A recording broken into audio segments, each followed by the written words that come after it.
क्या आपने कभी सोचा है कि रक्षाबंधन की परंपरा असल में कहां से शुरू हुई? मुझे पता है, हर साल हम राखी बांधते हैं, गिफ्ट्स एक्सचेंज करते हैं, मिठाइयां खाते हैं, पर इस त्योहार के पीछे की हिस्ट्री, वो एक ऐसी कहानी है जो बताने लायक है। चलिए, मैं आपको वापस ले चलता हूं, बहुत पीछे, दो दिलचस्प कहानियों में जो रक्षाबंधन को डिफाइन करती है। पहली, विष्णु पुराण से।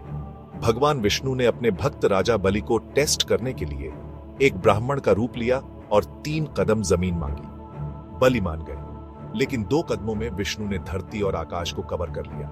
अपना टेस्ट समझते हुए बलि ने तीसरे कदम के लिए अपना सिर आगे कर दिया। विष्णु इंप्रेस्ड हुए, बलि के साथ रहने को मान गए, लेकिन देवी लक्ष्मी को अपने पति की याद आने लगी। उन्होंने एक गरीब औरत का रूप लिया, बलि को राखी बांधी और अपने गिफ्ट के तौर पर विष्णु के वापस आने की रिक्वेस्ट की। इमोशनल होकर बलि ने उनकी विश पूरी की।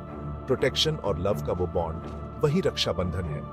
और फिर महाभारत से एक लेजेंडरी मोमेंट।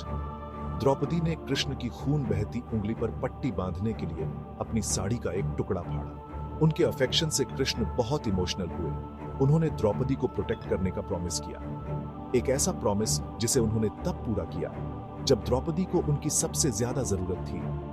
तो रक्षाबंधन सिर्फ रिचुअल्स या गिफ्ट्स के बारे में नहीं है, यह प्रॉमिसेस, प्रोटेक्शन और लव के बारे में है।